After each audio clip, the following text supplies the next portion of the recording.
May the words of my mouth and the meditation of all our hearts be always acceptable in your sight, O Lord, our strength and our Redeemer.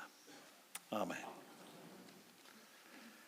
God became a human being. That is what Christmas is all about. God becoming a human being. And you know, I am still trying to get my head around that.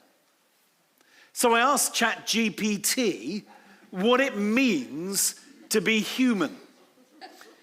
And it said to be human is to be conscious and relational, to experience the world subjectively, to make meaning from that experience, and to live in connection with others.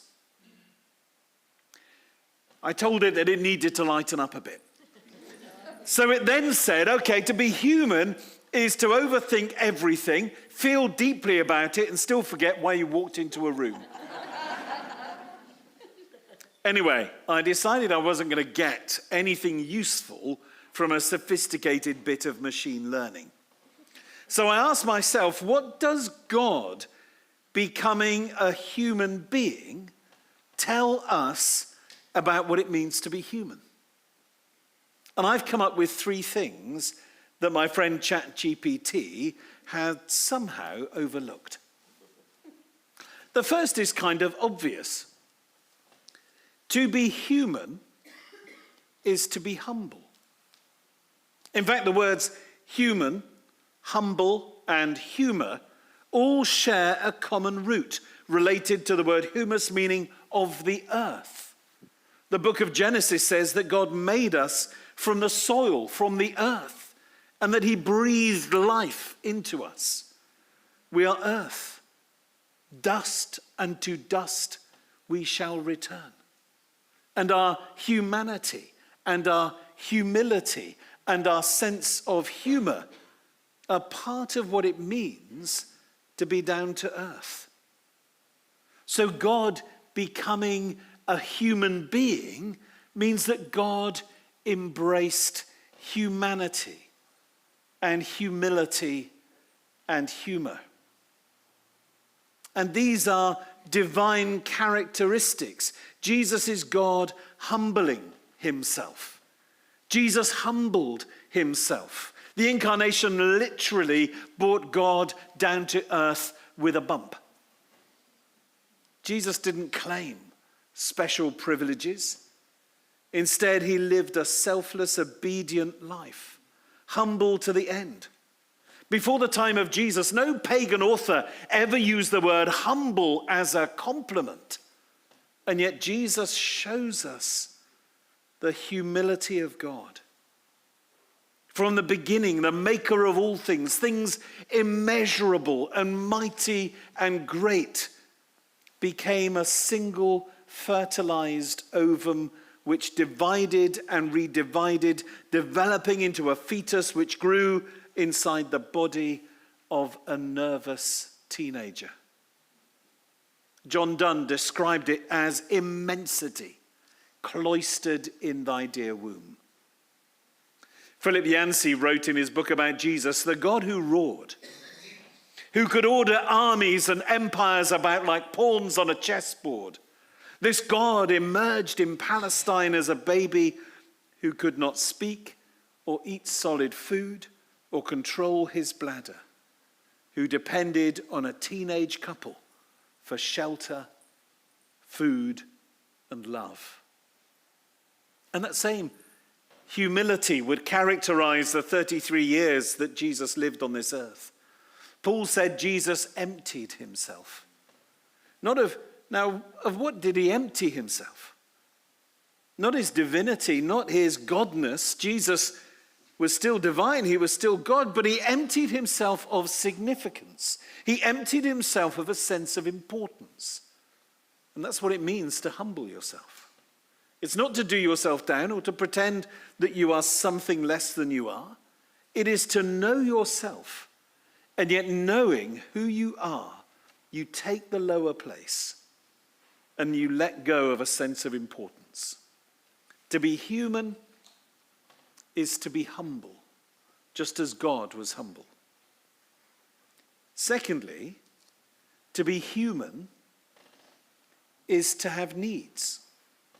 Jesus, God as a baby, depended on a teenage couple for shelter, for food, and for love. God chose to place himself in a position of dependency and need. We may talk of some people being needy, or of others having special needs. But the truth is that we are all dependent on others. We are all needy. In Jesus, we glimpse the humility of God who became dependent on others. The God who holds all things together allowed himself to be held and fed and comforted and cleansed and kept safe. The world might champion autonomy and self-sufficiency, but that is not what we see here. No man is an island, entire of itself, said the poet John Donne. We haven't got it all together. We need others. We are made for each other.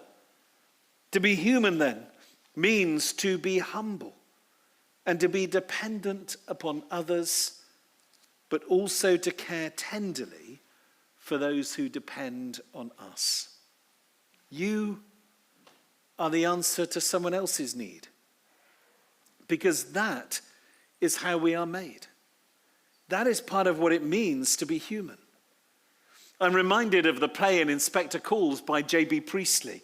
In the play, an inspector enters a dinner party and claims to be investigating the suicide of a young working-class woman called Eva Smith.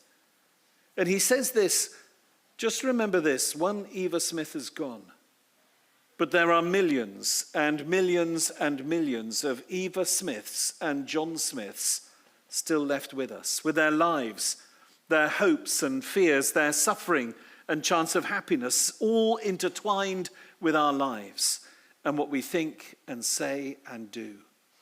We don't live alone. We are members of one body. We are responsible for each other. Isn't that what it means to be human?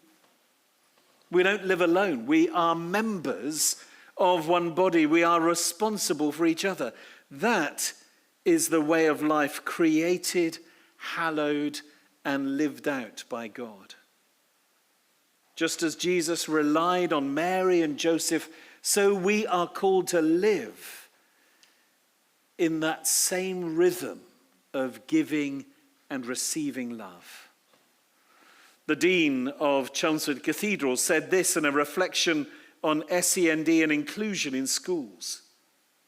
We have to discover a different way of celebrating what it means to be human. A relational and dependent interweaving of mutual need, which no AI machine could ever understand. She'd clearly been talking to my friend ChatGPT. God does not live in the machine, she said, but in the collection and recollection of differently made and differently expressed human persons, each discovering love through dependence and mutual attention.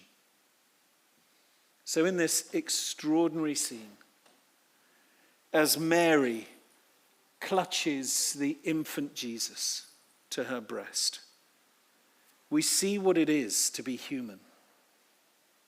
It is to be humble, to be quite literally down to earth. It is to be dependent on others, to be needy, not in a selfish sense, in fact, quite the opposite. To embrace the vulnerability of admitting that we don't have it all together, that we need one another, and then to care tenderly for those who depend on us. We don't live alone. We are members of one body. We are responsible for one another. God became a human being. That is what Christmas is about. God becoming a human being, and in doing so, he showed us, reminded us, recalled us to what it means to be human. Amen.